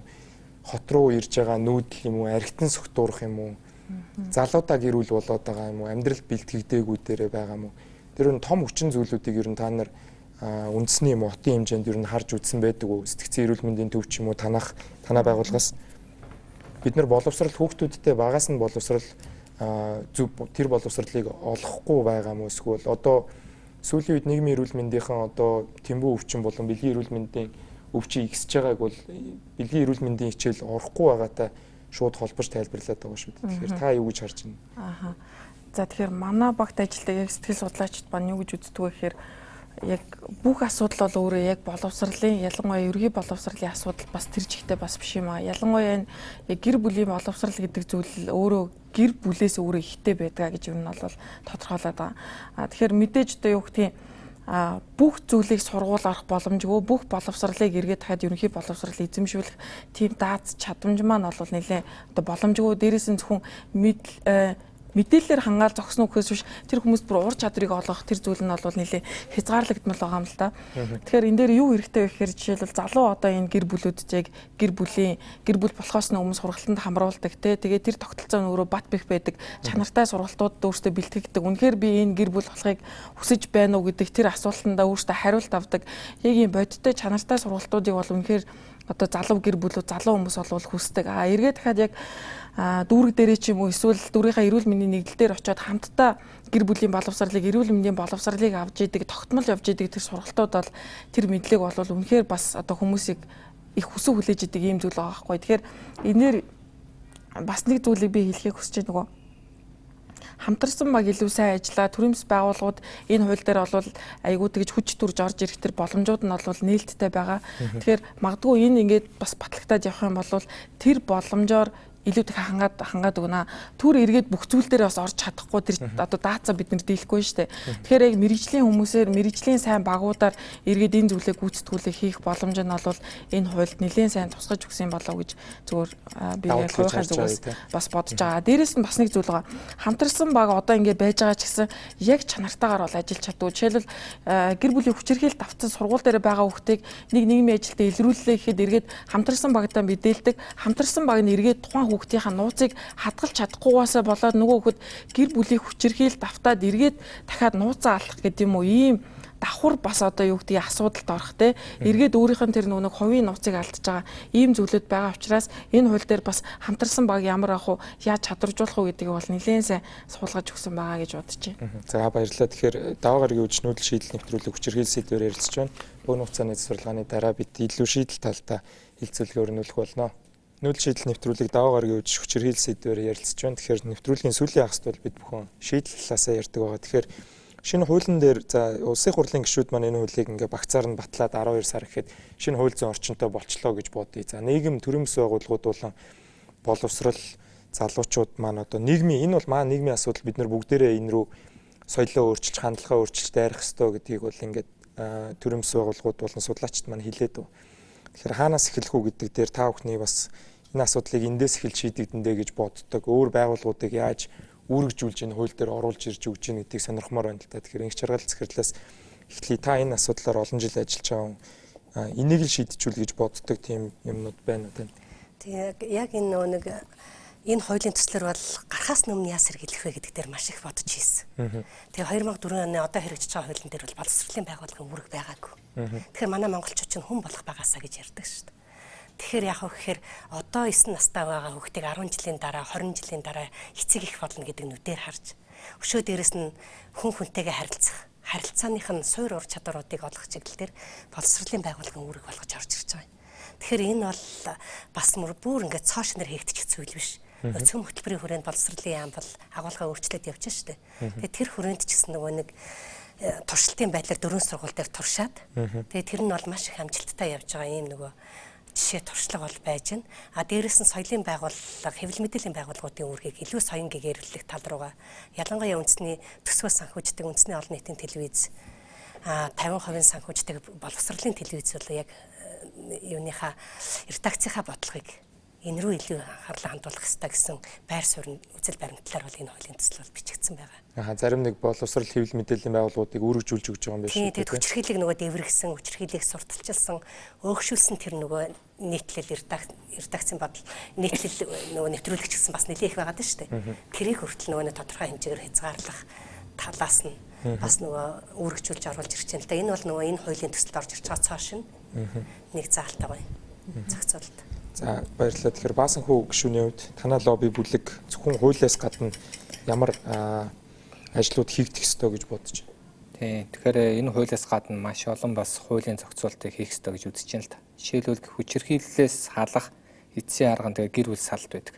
Тэгээ нэгсэндээ хүчирхийлэгч одоо юу гэдгийг өөрөө гэр бүлээс салах арга болгож гэр бүлээ хүчирхийлж байгааг үгүйсэхгүй. Тэгээ хурж ирээд бараг шүүхийн шийдвэр үйлдвэрлэлтийн бараг 90% нь гэр бүлийн одоо тэр хүүхдийн мөхөн төлбөрөө олгодгүй, өгдөггүй, авч чаддаггүй, тэтгэмжийн авч чадахгүй. Энийг одоо бас нэг жаахан үргэлжүүлсэн хууль боловсруулах хэрэгтэй гэж үзэж байгаа. За хоёрдугаарт нь түрүүн бас товч дурдаад явсан. Энэ одоо садар самуунтай тэмцэх тухай хуулийг бас үргэлжүүлмээр байна. Дээрээс нь энэ үр хөндөлтийн асуудлыг ялангуяа энэ насан туршаагүй хүүхдүүд бол одоо та нараа хүүхдийн хүний эрхийн үндэсний төвөөс гарсан судалгаагаар бол насан туршаагүй хүүхдүүдийн одоо хүчирхийлэлд өртөх тэр дундаа үр хөндөлтийн асуудал бол бас нэлээд эмзэглэмээр сэдв болсон гэж бол хэлж ирсэн. Тэгэхээр энэ дээр бол бас цогцоор бодлого боловсруулж явах хэрэгтэй гэж үзэж. Дээрээс нь түрүүний хэлдгээр тэр нөгөө санхүү төсвийн асуудал дээр ч гэсэн энэ дээр онцгойлон анхаарах хэрэгтэй. Бид ядаж хүнлүүгээ тэр дундаа өрхийн орлогыг нэмэгдүүлсэн санхүүгийн бодлого хэрэгжүүлнэ гэдэг чинь өөрөө бас нэг ийм алхам л да. Дээрээс нь ер нь хүн болох багаасаа гэж Монголд зүүр үгээдэг. Багадаа л одоо нялх хүүхдүүд хоорондоо биенийхээ юмны булаах, авах, зодох, нүдэх эн чинь тэгэл цаашаага хүчирхийлэгчийг бэлдэж байгаа л бас нэг алхам шүү дээ. Тэр утгаараа эцэг эхчүүдийг ч гэсэн энэ тал дээр нь бас ухамсарын тал дээр бас иймэрхүү үргэлжүүлсэн хүүхдүүдтэй бас юм зөв чиглэлээр одоо сургалт эднэр орооч гэдэг хүсэлт шаардлагыг тавих ёстой гэж үзэж. Өөрөлдөө Монголд байгаа төрөмс байгууллагуудыг бас нэг жах боловсронгуй болгоё гэж үзээд байна л да. Жишээлбэл хүчирхийллийн эсрэг үндэсний төвийнхэнтэй би бас өмнө уулзж байсан. Тэгэхэд бол тэд нэр төрөмс байгууллага гэдэг утгаараа төсөв байхгүй. Гэтэл өнөөдөр монголчууд ч нэг өгч сураагүй гай гараад байна л да. Өгч сураагүй. Гэтэл өнөөдөр энийг дэмжсэн янз бүрийн хандив инээдэрээ одоо тусламжуудыг өнөөдөр иймэрхүү төрөмс байгууллагуудыг бас итгэж туслах бас шаардлагатай гэж үзээд байна. Дээрээс нь нөгөө нэг тэр хорогдох байрлал хамгаалах байрыг нэрлээд байгаа 21 аймаг жишээлбэл манай Эрдэнэтэд гэдэг аваад үзэхэд байхгүй шүү дээ. 625 өрх байнгын цагдаагийн байгууллагад бүртгэлтэй юм байна. Тэгээ тэрийг өрх шүү дээ. Тэрийг хэрвээ нэмэх юм бол багаар утгаад 10,000 хүн бол байнгын хүчирхийлэлд манайх чинь 100,000 гэж үзэхэд 10% нь баянгаа одоо гэр бүлийн хүчирхийлэлд өртсөн байна гэж хараад байна л да. Тэгэхээр энийг бид нар одоо нэг бас нэг талд нь гаргах хэрэгтэй гэж үзээд байна л да. За баярлалаа. Тэгэхээр мөнх сайхан гэж Twitter-ээр ирлэгч хүмүүсийн ёс зүй муудаад гэр бүлийн хүчирхийллийг хийсээгвэ. Далд байсан нь ил болж гэрийн дотоод биш хүний эрхийн асуудал гэж нийгэм маань одоо ойлгож эхэлж байгаа гэж бас саналыг хэлж байна. Энэ саналтай бол би гуйны хувьд бол бас санал нийлж байна л да. Тэгэхээр цагдаагийн байгууллагаас ер нь гадны сайн туршлагууд энэ хуультай хуульгүй ямар сайн туршлагууд вэ? Гэр бүлийн хүчирхийллийн дуудлага дээр очисон цагдаагийн бие бүрэлдэхүүнд бол илүү их хохирол учрах магадлал байдаг гэдэг судалгаа бол би олон улсын судалгаа уншиж ирсэн. Америкт бол тэр дуудлагын дугаарыг нь өөрчлөх байдлаар яагаад гэвэл одоо хүн бие авч явах байдлаа алдсан одоо яагаад тэгэхээр хувийн асуудалд одоо гаднаас төр оролцох гэж үзлээ гэж илүү их урт бүхэмдэл илэрхийлэх гэдэг юм уу. Тэгэхээр цагдаа нар маань за зам дээр бол камертай болж байгаа, за аппликейшнтэй болсон байлээ. Тэгэхээр илүү одоо хөршийн холбоог сайжруулах, иргэдийн мэдээлэх тэр сувгуудыг нээж өгөх гэдэг юм уу те. Тэгэхээр та нар бас энэ нийгэм рүүгээ хандсан урьдчилан сэргийлэх ямар алхмууд ер нь төлөвлөж байгаа зүгээр нийслэлийн зүгээс танаа аль. Тэгэхээр яг зүгээр цагдаагийн байгууллагаас бол ялангуяа цагдаагийн гэхгүйгээр хууль хэлэлтийн байгууллагаас энэ урьдчилан сэргийлэх ажлыг хийж байгаа нь одоо дэлхийн нийтийн бүхэл улсуудад байдаг хамгийн сонгодог хэлбэр. Энэ урьдчилан сэргийлэх хэвлэл мэдээлэлээр явуулдаг. За янз бүрийн плакатууд наадаг. За тэгээд хохирогчтой уулздаг, иргэдийн оролцоог нэмэгдүүлэх гэдэг энэ ажлууд бол ерөөсөө л дэлхийн бүх цагдаагийн улс байгууллагад тэр үедэл одоо хууль хэлэлтийн бүхэл байгууллага шүүх прокурор гэдэг бүгдэнд нь одоо сонгодог хэлбэрээр явдаг хэлбэр. Энэ үр дүн үзүүлж гэнэ үү гэвэл бас дутмаг л да. Тэгээ яагаад үр дүн үзүүлэхгүй байна вэ гэвэл түрүү бас өгөөш хэлж байна. Аливаа хууль хэрэгжүүлэхэд бас нөгөө төсөө хөрөнгө шаардлагатай. Төсөхгүй хуурай цаасан дээр хууль батлагдаад энийг бас олон нийтэд хүргэх нь хамгийн гол нь чухал. За хууль хэрэгжүүлэгч байгууллага бидний зүгээс юу хийж байна гэх юм бол бид нар өнгөрсөн жил яг Улаанбаатар хотын хэмжээнд ер нь бол улсын хэмжээнд гарч байгаа нийт гэр бүлийн хүчирхийллийн гэмт хэргийн 64% нь Улаанбаатар хотод үлдэгдэг. Тэгэхээр нөгөө түрүүний ярьсан одоо шилжилт хөдөлгөөн хотын одоо хүн амын нэгтгэшил гэдэг энэтэй холбоотой. А дээр нь бас нэг зүйлийг хэлэхэд хүн болгон хүчирхийллийг үл төвчдөг байх хэвээр. Яагаад гэвэл зүгээр энэ дээр бид нар хэрвээ ингэж ярий гээл тэгвэл одоо хүн түнд кейсүүд зөндөө байна л да цагдаагийн байгууллагад. Тэгэхээр хүүхдээ бодоод төвччихсэн одоо ямар нэгэн байдлаар түрүүн судлаач хэлсэн те нөгөө эдийн засгийн хараат одоо юу гэдгийг өөрөө хөдөлмөр эрхэлдэггүй эдийн засгийн хараат 2 юм уу 3 хүүхдээ хөтлөөд гараа явахаар гудамжинд хайчих вэ гэдэг энэ асуудал ах トゥ гээрээ тойроод байх нэр хүндийн асуудал гэдэг энэ нөгөө эмзэг их хөндөөр сэдвэлтэй тий. Тэгэхээр бид нар өнгөрсөн жил нэг хөршийн хяналтын хөтөлбөр батлагдаад нийслэл хотод нэлээд эрчтэй хэрэгцээ. Энэ бол одоо бүр бүлгүүд байгуулагдаад хүмүүс хоорондоо шууд мэдээлэл солилцоод ингэ явдаг болсон. Тэгвэл бид нар яг одоо энэ жил юу хийж гэнэ үү гэвэл бид нар хингийн жишээнээс ярих гэж бодож байгаа. За яг хууль хэрэгжүүлэгчтэй бид нар хуулийн дагуу ажиллана. Гэхдээ эргэн хувь хүнд юу шаардлагатай байна вэ? Цагдаагийн байгууллагад ирээд юу хүсэж байна вэ гэдгийг бид нар их нарийн нэгт үзээд энэ нөгөө зүгээр тоо мэдээ судалгаанаас гадна хувь хүнтэй бид нар илүү ажиллаж байгаа. Төрөн хүн болгоны амнаас гарч ийн л да. Мэргэсэн сэтгэл зүйч алга, сэтгэл засалч алга өнөөдөр. Тэгээ бид нар энэ яг түрүү басгүй гişүн бас бид нар зүгээр энгийн тойроо сууж яхад ярьжсэн. Би яг энийг хэлье гэж бодож энд ирсэн. Бид нар яг Улаанбаатар хотын цагдаагийн газраас хонх тарч хаалга тогшигээд хөдөлгөөнийг бид нар 11 сарын 15-наас эхлээд явж байгаа. Тэгээ бид нар сая энэ одоо үндэсний үйлдвэрлэгч компаниуд, манай энэ төрийн бас байгууллагууд бүгдээрээ нэгдээрээ ийм шүүгээ ярьж байна л да. Энэ яг тийм Англиас, Германаас гаралтай юм билэ. Германд бас энэ нөгөө гэр бүлийн хүчирхийллийн асуудал нэлээх яригдаад далд хэлбэртэй. Ялангуяа одоо манайхны ярьж занснаар бол одоо нөгөө дээд босролтой, арай амьдрал дээшээ гайгүй хүмүүсийн дунд маш их хүчээ аваад түгээд бүр болохоо байгаад ирэхлээр нь хонх дарын аяныг явуулсан юм. Тэгээ бид нар энэ хонх дарыг дэлхийн нийтийн нөгөө нэг айгүй сайн одоо туршлага юу нэгвэл энэ хонх дарыг тэгвэл бид нар энэ хашааны айлууд яаж хонх дарах юм бэ те? Тийм учраас бид нар хаалга тогшоо гэсэн. Түрүүн бас манай их барьд цайд хэлж байгаа л да. Хууль өөрөө хаалга тогшихгүйгээр айлын гэрлөө орхосоор аргагүй болчлоо гэд. Энийг бид нар тентхийн нэгэн хүний ээжийн, нэг хүний охины, нэг одоо юу гэдгийг эмээгийн амнаас хохирохоос өмнө бид нар тэр хонх дарж хаалга тогшихоос өөр арга байхгүй. Тэгэхээр бид нар энэ хөдөлгөөнийг өрнүүлж байгаа. Тэгээд иргэдтэй хүчирхийллийг үл твчдэг байгаараа твцснээрээ ерөөсөө ямар ч сайн юмд хүрэхгүй яагаад гэвэл ингэж хэлж байгаа юм гэвэл мэргэжлийн хүний үднээс цагдаагийн байгууллагад одоо хэрвээ ямар нэгэн байдлаар өвчнийг хавдрыг 3 4 5 дугаар шат гэж үзэх юм бол 4 5 дугаар шатандаа ирсэн хойно хууль хяналтын байгууллагад ханддаг энэ асуудал иргэдийн дунд байгаад байгаа. Тэгээ бас таны ойр орчинд болон одоо танд ямар нэгэн одоо гэр бүлийн хүчирхийлэл юм уу хүчирхийлэл автчих явах юм бол та 107 дугаарын утас залга. Энэ 107 дугаарын утас хүн болгон мэддэг болсон. Тэгэхээр 102 дугаарын утас ачаалтаа одоо хүлээлттэй байх юм бол та 107 дугаарын утасанд хандаарай. Гэр бүлийн хүчирхийллийн гэмтэргийн мэдээллийг шууд авдаг. Тэгээ цагдаагийн байгууллага шуурхаа шалгаж шийдвэрлэдэг юм байна. Бас нэг зүйлийг хэлэхэд 107 дугаарын утас маань өөрөө бүх одоо өөрийн телефоны оператор утаснуудаас нэгжгүй байсан ч таны утас одоо цэнэгтэй л байх юм шууд залгагддаг ийм онцлогтой. За наа чинь бол шинэ мэдээлэл байна. Тэгэхээр Twitter хэрэглэгч оргил гэж хэрэглэгч restraining order safe house гэх мэт сайн хэрэгжүүлэх хэрэгтэй гэж энэ монголоор бол одоо нэг удаа намайг хүчирхийл үлдэх гэж үйлцэн тухайн хүнийг надаас одоо тодорхой хэмжээний зай барих, надтай дахиж ярихгүй над руу одоо навд дарамтлах боломжийг одоо хуулиар хоригддаг ийм одоо баруунд бол хэрэгэлдэг. За safe house гэдээ баасан хөгшин хэлсэн аюулгүй хорогдох байр бас хөрөгчд байх хэрэгтэй гэж 8 наснд бол эрүүл мэндэд сэтгэл санаанд нь аюул учирсан бол тэгэхээр энэ хоёр сайд шийдлийг бас энэ хуулиудаас гадна та яаж харж байна? Яг тодорхой асуудал ярих юм бол одоо жишээл бид сая хэллээ шүү дээ. Нийслэл Улаанбаатар хотод үндэснээ 65% орчим хувь нь үлдэгддэг гэж. Тэгэхээр эх оны тухайд бол жишээлбэл бид нийслэлийн цагдаагийн байгууллагын шуурхай одоо дуудлагаар ажилладаг нийтдээ 120 бие баг бүрэлдэхүүн байгаа. Энэ 120 баг бүрэлдэхүүнээ бол бас нөгөө таблетаар хангана. За энэ зүгээр таблетаар хангахгүй. Энэний цаана нийслэлийн цагдаагийн газар дээр бол энэ гэр бүлийн хүчирхийлэл үйлдэж байгаа хүмүүсийн мэдээллийн сан үсгэж. За энийг бол бид 17 оны үндсэндээ одоо бас чармааж байгаа техникийн улиралд бас шийдчих ийм зорилт тавьж ажиллаж байгаа. За ингээд шийдэх юм бол одоо тодорхой хэмжээний дуудлага ирлээ. Сая 107 дээр дуудлага ирлээ гэхэд тэр дуудлаганд очих байгаа албаагч маань энэ ямар хүн дээр очиж чинь, ямар айл дээр очиж чинь, урд нь гэр бүлийн хүчирхийлэл ямар удаа үлдэгдэж ирсэн, ямар байдалтай байсан гэдэг тэр нөхцөл байдлын мэдээллийг бол шууд өөрөө аваад тэгээд нөгөө очих байгаа газраас үнэлээд бас өөрийгөө ч гэсэн хамгаалах хэрэгтэй шүү дээ. Ингээд одоо бас шуурхай ажиллах, тэн дээр одоо тэр ял шийтгэлийн бодлого шуурхай хэрэгжих, олон давтан үлдээд байгаа хүмүүс тэр дараагийн гэмт хэрэг зөрчил тооцох тэр одоо арга хэмжээнүүдийг бас авах ийм боломжийг бас бүрдүүлэхээр ажиллаж байгаа. Яг хөө боломжийнхаа тэр санхүү мөнгөнийхөө боломжтой л найдаж байна. Гэхдээ хуулийн хүлээлгүйгээр бол бас хойд дотоод тэргийн цагдаагийн байгууллагатай хамтран энэ ажлыг бас зохион байгуулаад явж байгаа.